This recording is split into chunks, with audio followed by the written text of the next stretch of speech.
Sebagai suatu peradaban baru yang diproyeksikan menjadi pusat pemerintahan Republik Indonesia, keandalan energi di Ibu Kota Nusantara (IKN) menjadi hal yang mesti dijamin sejak awal. Pemenuhan energi tersebut dipasok PT PLN Persero melalui subholding PLN Nusantara Power yang menghadirkan pembangkit listrik tenaga surya atau PLTS Ibu Kota Negara Nusantara ke jaringan transmisi atau sinkronisasi tahap 1 sebesar 10 MW dari total rencana 50 MW. Dengan beroperasinya PLTS ini, kawasan IKN bakal dialiri listrik energi ramah lingkungan. Untuk sistem kelistrikan, kita hampir sama dengan proyek PLTS lainnya. Yang pertama itu energi matahari, itu diserap atau ditangkap oleh PV panel yang ada di PLTS IKN. Saat ini yang sudah kita selesaikan ada 21.600 PV panel untuk 10 MW peak, dan nantinya total akan ada 114.000 PV panel. Dari PV panel tersebut akan dirubah tegangannya menjadi tegangan AC dengan menggunakan inverter. Total untuk tahap pertama kita ada 50 inverter, dan selanjutnya ada penambahan juga di sisi 40 MW. Dari inverter itu nantinya akan dinaikkan tegangannya ke 20 kV dengan trafo, dan nantinya akan masuk ke jaringan beberapa proteksi untuk mengamankan sistem dan jaringan. Setelah itu akan dievakuasikan menggunakan jaringan 20 kV menuju IKN.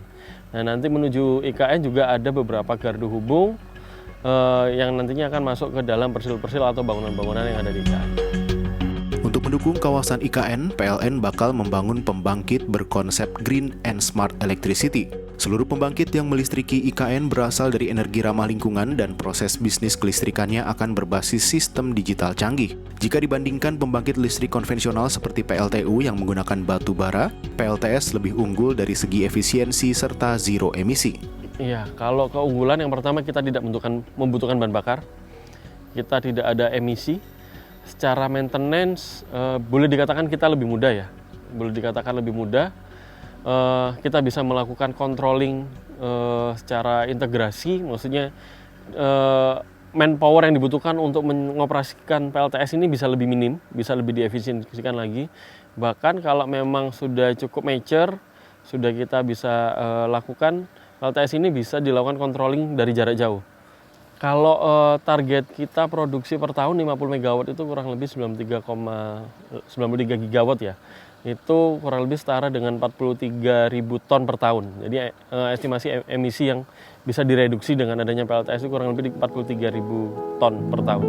Usai mengklaim kesuksesan menjaga keandalan kelistrikan selama Presiden Joko Widodo berkantor di IKN sejak 28 hingga 30 Juli 2024, tugas berat kini menanti PLN untuk bersiap mengawal hari ulang tahun ke-79 RI dengan pasokan dan pengamanan listrik berlapis. Untuk 17 Agustus, untuk seremonial, kita estimasikan beban di kisaran 2-3 MW ya. Untuk acaranya kemungkinan estimasi mungkin jam 7 sampai menjelang sore ya. Dengan jam segitu kita saat ini bisa beroperasi di jam segitu di beban 4 MW sampai ke arah 10 MW sampai peaknya. Jadi nanti saat 17 Agustus kita akan mengoperasikan PLTS ini dengan beban penuh, mengikuti iradiansi yang matahari dan juga cuaca. Berbagai tantangan pun harus diatasi agar PLN mampu membawa IKN menjadi contoh bagi kota-kota lain di Indonesia dalam mengadopsi teknologi hijau dan berkelanjutan demi masa depan yang lebih baik. Tantangan di sini adalah terkait lokasi ya. Pertama, lokasi kita ini cukup jauh dari kawasan inti pembangunan IKN. Ya mungkin berjarak 13 km ya dari KIPP.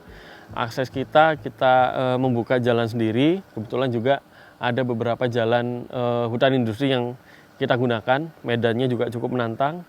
Selain itu adalah terkait material di sini karena pembangunan memang cukup masif ya. Jadi kita mencoba mencari material cukup bersaing dengan rekan-rekan kontraktor lainnya untuk menyelesaikan proyek di masing-masing.